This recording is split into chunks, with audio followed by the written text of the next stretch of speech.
Hey, Zach, your wife is, she's being arrested this evening and charged with murder. What? I don't know where she is. Where's her body at? I don't know where she is. She's dead, though. This is Zack McArthur, the husband of Ashley McArthur. And in the middle of his wife's interrogation, Zack was blindsided by a revelation no spouse ever expects to hear. And what else did she say about finding her? That she told me they'll never find that bitch. She's gone. His wife was being accused of murder. The victim was Taylor Wright, a 33-year-old private investigator and former police officer from Pensacola, Florida. On September 14, 2017, Taylor disappeared. Her domestic partner, Cassandra Waller, reported her missing. At first, investigators didn't see signs of foul play. Taylor's belongings were still at home and her car hadn't moved from the driveway. Taylor's family, though, wasn't convinced. She wasn't the type to vanish without telling anyone. The only person who had seen her last? Ashley McArthur, a former crime scene technician and supposed friend. As detectives dug deeper, they uncovered troubling details. Ashley had deposited a large sum of money into her own account, money that belonged to Taylor. Investigators learned Taylor had been pressing Ashley to return it. The signatures on those checks didn't look right either. Suspicion quickly turned toward Ashley. But today, the focus isn't Ashley's lies, it's her husband's interview. I mean, I'm sure now you've read the news and everything. Yeah. You kind of know the date that we're talking about. Have you had a chance to go back and pinpoint where you were on the the 8th of September? It's very, I can't remember, but I'm trying to do the very best I can so I can tell y'all the best I can. I went to the bank yesterday to pull my statement. I know I ate lunch at the seafood place at 9 Mile in Pine Forest. I ate there, and I remember eating by myself, and I remember Ash not being able to make it because she was tired. Zack sat down with detectives, and what he said rang true. His alibi matched with credit card records. He made it clear he was alone that day, something that could ultimately be used against Ashley. Do you know anything about this money that Taylor had given you all? No, absolutely not. She's never given me anything. I've never got anything like from that. No. Okay. Do you know anything about your finances? No, to be honest. I give her when I work a case or and I got a settlement from my attorney, I hand it straight to Ash. She takes. No, to be honest. I give her when I work a case or I got a settlement from my attorney, I hand it straight to Ash. She takes care of everything. The property up on Britt Road, and that's owned by her aunt and uncle. Have you ever been out there? Yeah. When's the last time you think you were out there? The last time I went out there is when I traded my four-wheeler for a side-by-side. And that's the last time I've been. Before that, I couldn't tell you. When was that? A couple months back. Your phone number, the 554 number, do you always keep that on you? Yeah, I reckon.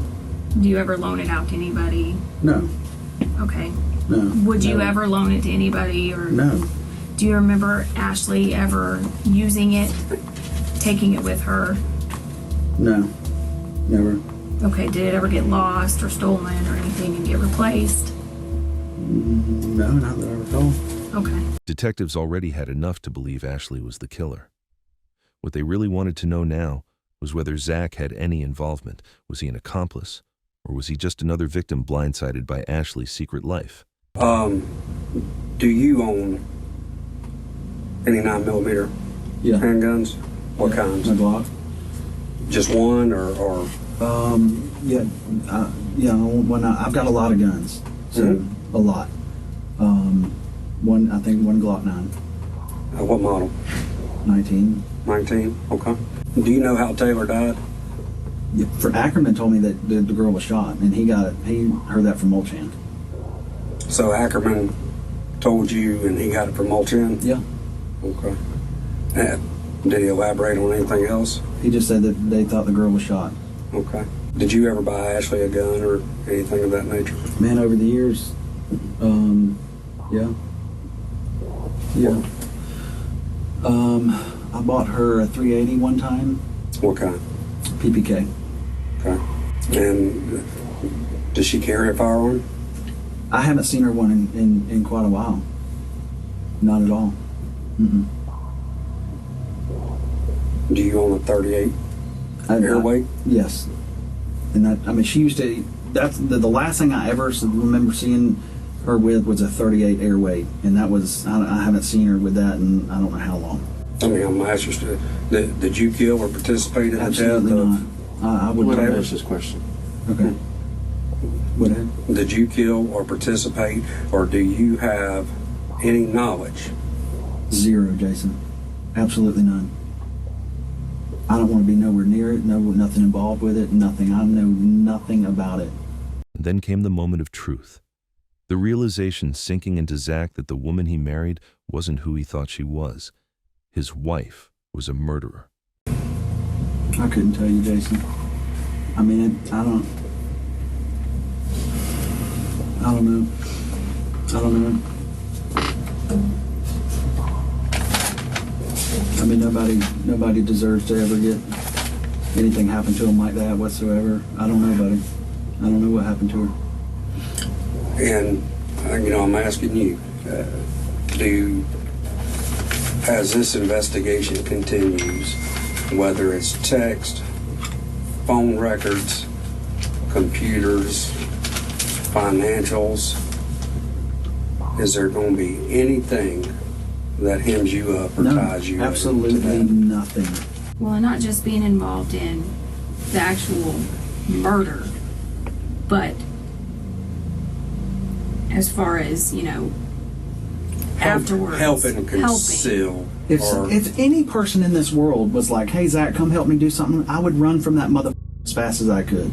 Well, I mean, just hell, it's all over the news. Yeah. You've read it. Yeah, I've read Right. it, and I'm And I mean, trying to swallow it and figure it out. I mean, it's like, it's terrible. but you've read it, so you know at least some of the details. Just based upon that and your knowledge of the job that we do and the job that you used to do, what's your thought? Feelings aside, Just logically. I can't see her doing something like that. I mean, she's super intelligent.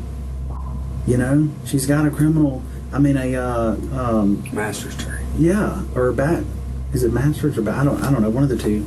And that's just sloppy. I mean, that's sloppy. In October, investigators searched land owned by Ashley's family. Buried under concrete, they found Taylor Wright's body. She had been shot in the back of the head. Ashley McArthur was arrested for first-degree murder.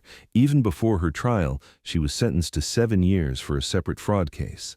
At trial, prosecutors laid out the evidence.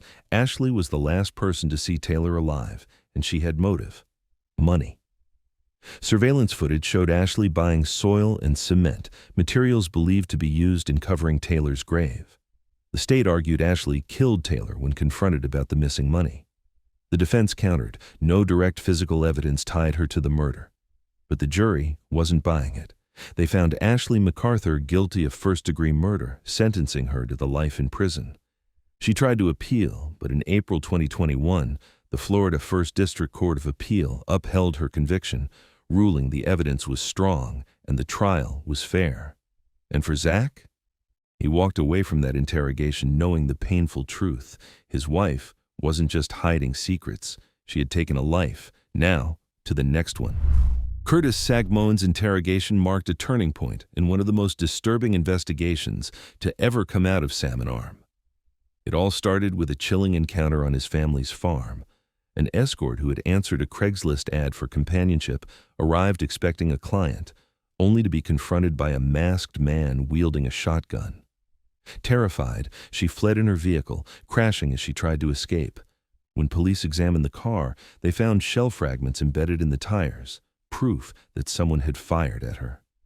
That discovery set off a chain of events that led investigators straight to Curtis Sagmone and ultimately into the interrogation room.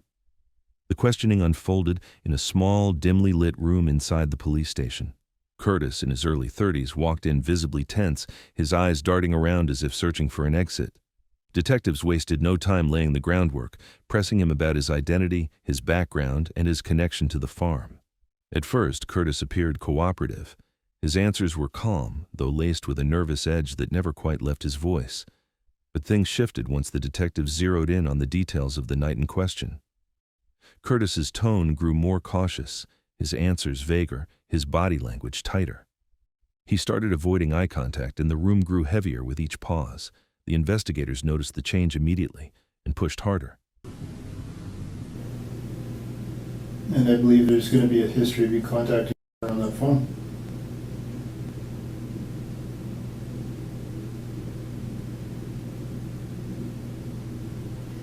The only thing I don't know is what caused you to do that.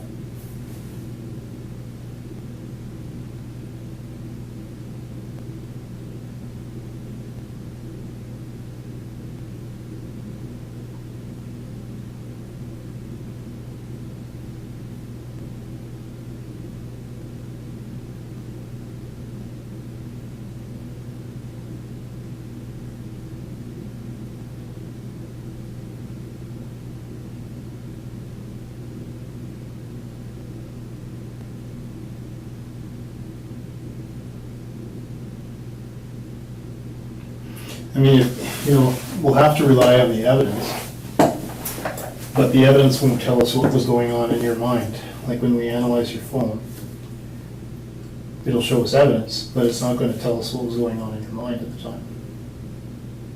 If there's any incident that happened, or what caused this to occur.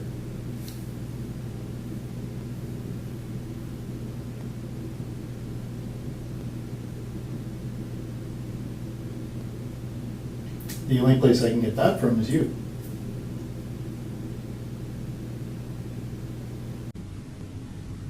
And I'm going to bed. Mm-hmm.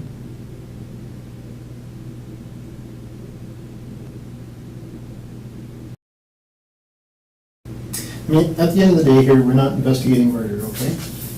That's not what we're investigating. I'm tired, I'm going to bed. This escort is fine. She wasn't shot. She was a little scared, but she's not dead. I haven't discharged the firearm. Mm-hmm. I haven't, so. Okay. So, well, we've been weird. I'd like to go to bed. Well, if that's true, we'll find that evidence out. We'll be able to determine that you haven't fired anything.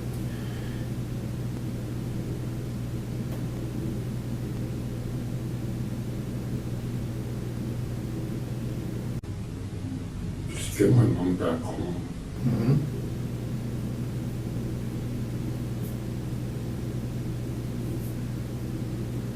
Yeah, she'll be back in the house tomorrow.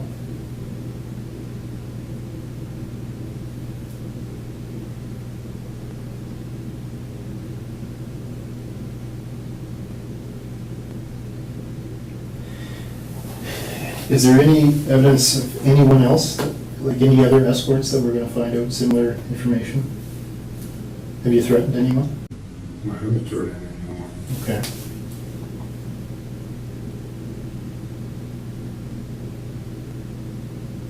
So I look like a piece of shit to you. Well, you don't. So that's what I'm trying to get to the bottom of here. Like, I'll be honest, Curtis, I don't sit this long with too many people, but you seem like a decent guy. You really don't have any criminal record. I think you're probably charged with fraud or something years ago, and that went away. You were never convicted of it. So you have no criminal record. You really don't have that much history with us. You have some in Rich Meadows, but it's not that bad.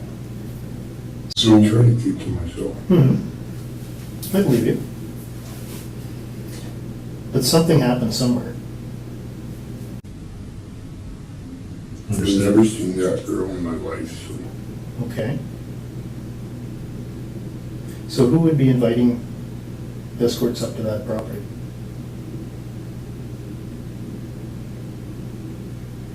That specific property?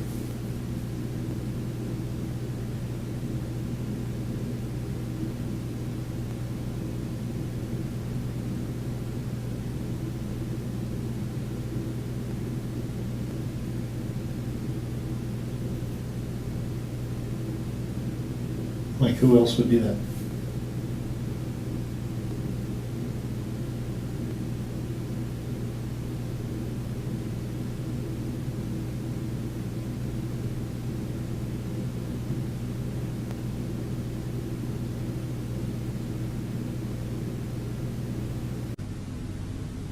I need to lay down.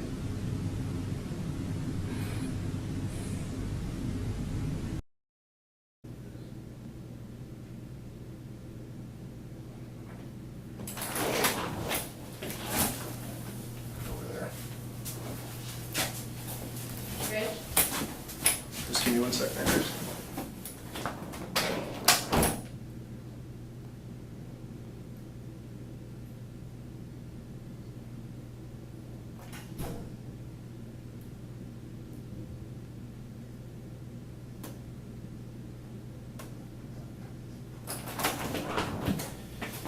So Chris, I just need a quick second there. My colleagues just come back from the scene, so just give me 2 seconds and I'll be right back. When they confronted him with evidence tying him directly to the Craigslist ad, Curtis's composure cracked.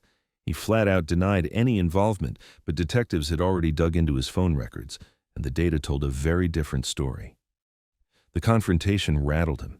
He tried to backpedal, claiming he might have looked at the ad in the past but didn't recognize it. His explanation didn't add up, and the detectives knew it. Nearby. And I know that you... Oh my God, so it's obviously boom, fingers pointing at me there, right? Well, there's a few things going on, Yeah. Curtis. Like, you do have a history of... What? It's called like maybe four escorts in my life, so that's a fucking history. Okay, well, thank you for telling me that. Thank you. 5 minutes ago, you were denying having any history. Right, no, I did, like, we talked. So that's what we're trying to figure out here, Curtis.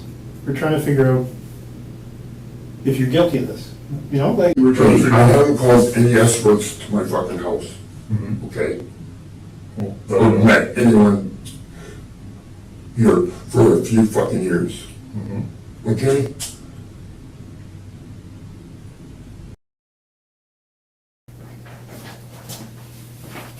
I got a few pictures to show you here as well. I wanted to show you this ad. Do you recognize that ad? No?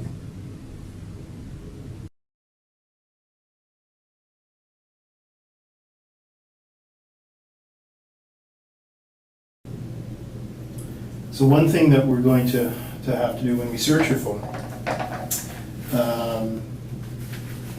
we're going to look for any type of application that you may have used that would alter the appearance of a phone number, that kind of thing. Do you ever hear of spoofing? Where if you use your phone to dial another one, but somehow manipulate the phone number to appear differently? Yeah, You know what I'm talking about? okay. So we're going to be examining your phone for that. Have you ever used that type of application?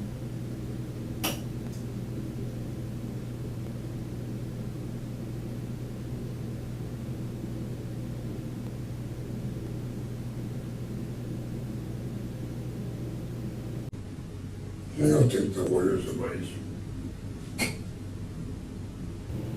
Okay. I'm just tired right now. Mm-hmm. I understand that. I think you have used one of those applications.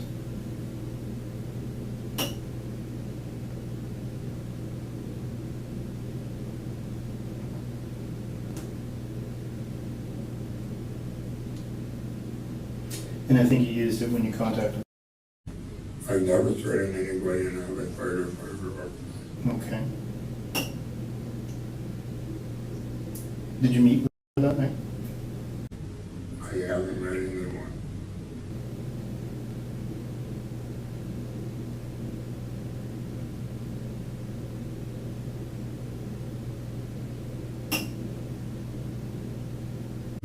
He's had me around going on for I don't know how long. I don't even know what we talked about it like now, a half hour ago. Well, we discussed Like, your... I asked, like, if I could rest first here, okay?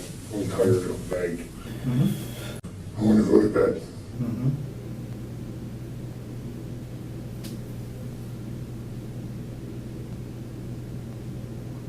Part of what told me, Curtis, is that when she arrived at, she noticed that the gate is locked. And when she got out of the gate, or when she got out of her car to go unlock the gate, somebody appeared behind her. And he had his face masked, and he was wearing some type of, the way she described it, it may not have been, that's how it was perceived to her. So she provided some more descriptions of the clothing. And she described the male that was holding a gun. He came out of the woods. Now initially the male wasn't pointing the gun at her. He was pointing it up in the air. So I think that's a good thing. It means to me that the person that came out of that woods wasn't trying to kill her. Maybe he was trying to scare her for some reason.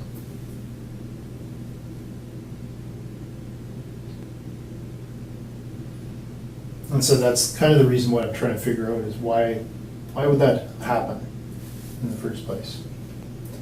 Why would someone come out of the woods to try and scare an escort? I mean, let's call a spade a spade. This girl's obviously an escort. She's coming up to some place that she doesn't really know, and she's going down some dirt driveway. I think a lot of people with common sense may even predict something like that happening. But for whatever reason, the male wasn't shooting at her, he wasn't pointing the gun at her, he was just holding it up in the air. So it means that the person has a conscience. It just means that, to me, something happened to cause that male to do that. And that's what I want to figure out.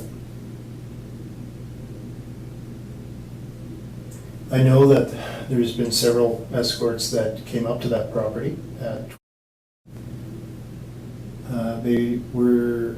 They claimed to have been directed up there.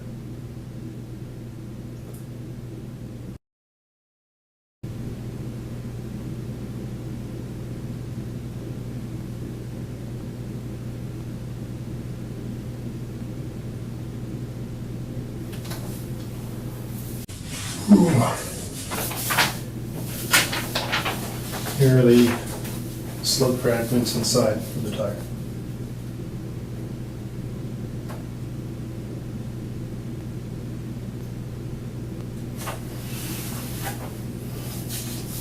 So it means to me that at some point a firearm was discharged. And through canvassing some of the local residents, they heard of a firearm being discharged. The people that live on that road.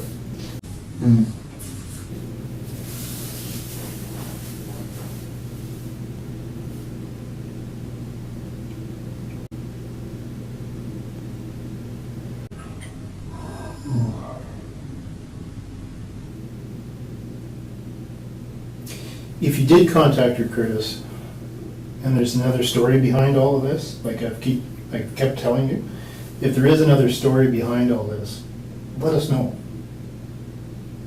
so we can investigate that. If you didn't do this, help us out so we can clear you. If you did do this, if you did contact her, what happened? Like, I don't know. I mean, we're getting her side of it.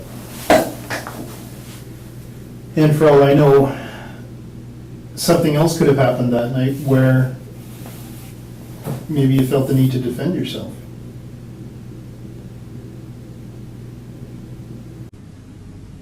Not just saying I pointed a gun at somebody, bullshit.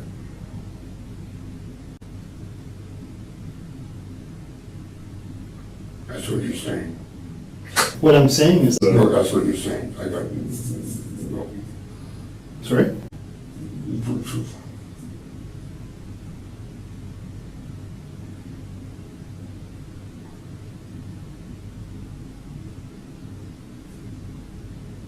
I'm going to bed. What it is that I'm Sitting wondering there. is that I think you have a history with inviting escorts up there to that property. I think that you have a history in being with escorts, and one of which you got into a physical altercation with, or at least that was the accusation.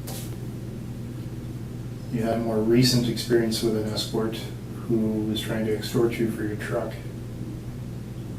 She claimed that the bill wasn't paid and she was going to steal your truck. And that's when we got involved, the police. And we investigated that. I believe that you live close by to that address. You have access to. I'm clumsy and I'm tired. Remaining calm, the investigators leaned in with sharp, direct questions. Curtis grew more and more frustrated, his voice rising as the walls closed in. At one point, he slammed his hand against the table, and then, in a full-blown eruption of anger, he hurled a chair across the room. But even that didn't shake the detective sitting across from him, who stayed cool and steady, pressing on with the interrogation. Just give me 2 seconds and I'll be right back, okay? Really loose. I'll get you another one in a bit.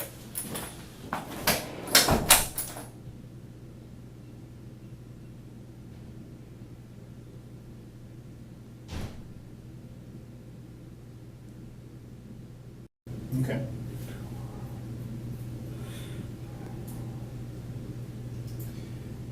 Have you ever used the computers in the house? No, Ever? no, I don't use the computers in the house. Okay. We've had to seize them under warrant.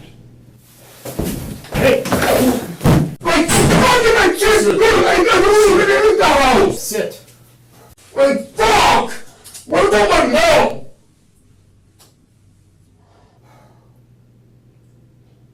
We're here to talk about it. You losing your cool is not helping. I'm sorry, I've been trying. Like, I got, Put the chair upright. sorry. Sorry.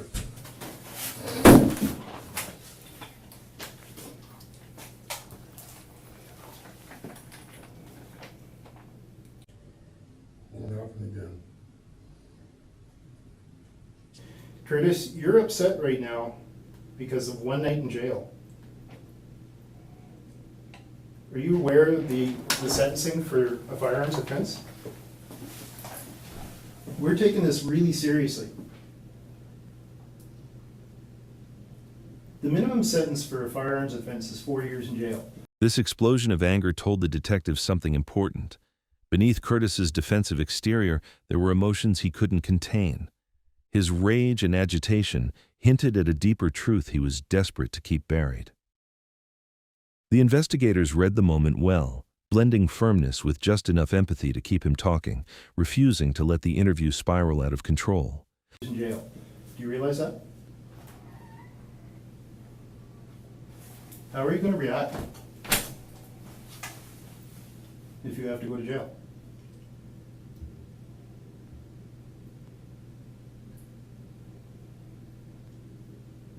We're trying to provide you an opportunity here to get ahead of this and provide your side of the story. I'm not going to jail. Talk to me about that. I'm not going to be stuck in a room like that.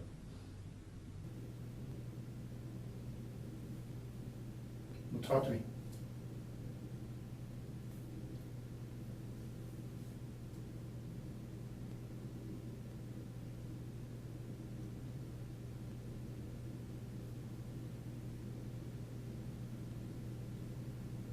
My son ever fired a firearm was last year.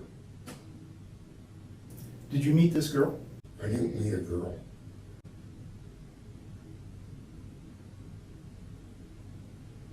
I did not meet a girl. Did you text her? Truthfully, did you text her? Yes or no?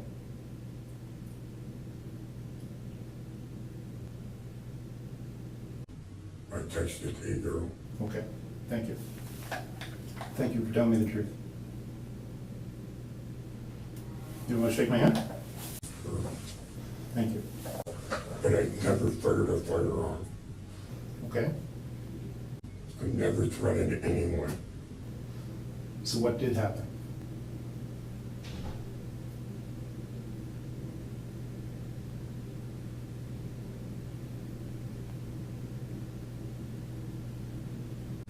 Passed out.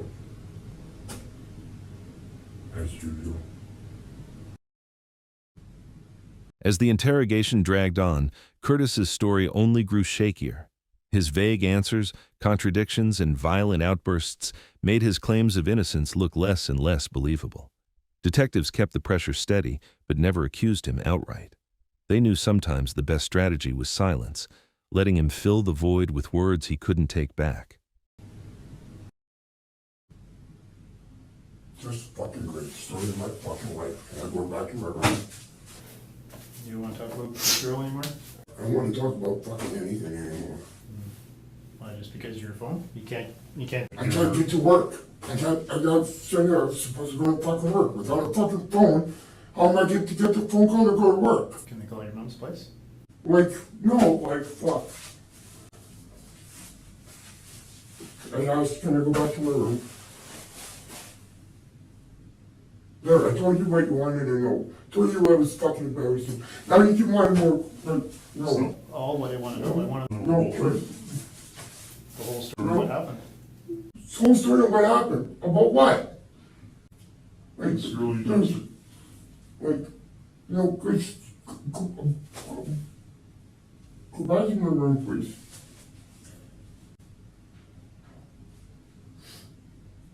I asked you if you thought that if we could go for a smoke first. You said, no, talk to me first. So I talked to you first. Right? We shook hands. But when I asked you, please can I go back to my room? We would. But what was it we were Right? Hi, Curtis.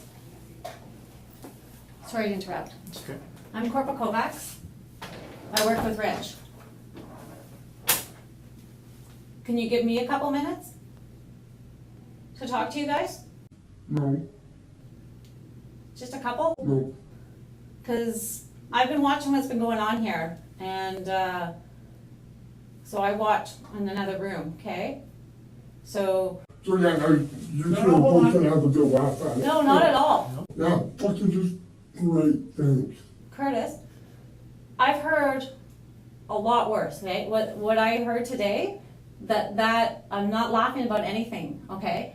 I understand you live in a rural area. You don't have a lot of people around you. I don't even have a fucking vehicle. So it makes you very limited on what you can do Right. out there. The reason I don't have a fucking vehicle is because I'm trying to fucking help you guys out. And I got a fucking vehicle fucking inspection because I've been working on my fucking truck. I was missing 3 lug nuts. 3 fucking lug nuts, and I was on my way to work to pick them up. And my vehicle is still up on fucking jack studs because I can't afford to fix it. Okay. And I was being nothing but cooperative with you guys. I turn around, I get that. You know? Okay. So, you know what? Fuck it! Curtis, you need to calm down a bit, okay? I'm sorry, I apologize for losing my temper, okay? This is the way I feel. I understand you. No, I don't. This is it. No. Okay, Curtis, I can understand why you're upset right now. Upset? Yeah. Okay? Yeah, I'm not even upset yet. We need to calm down then.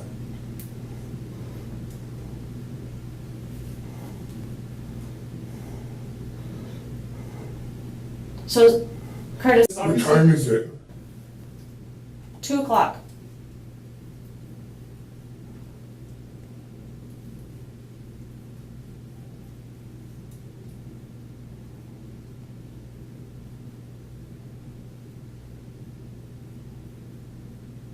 Curtis, I appreciate you being honest with Richard here, okay?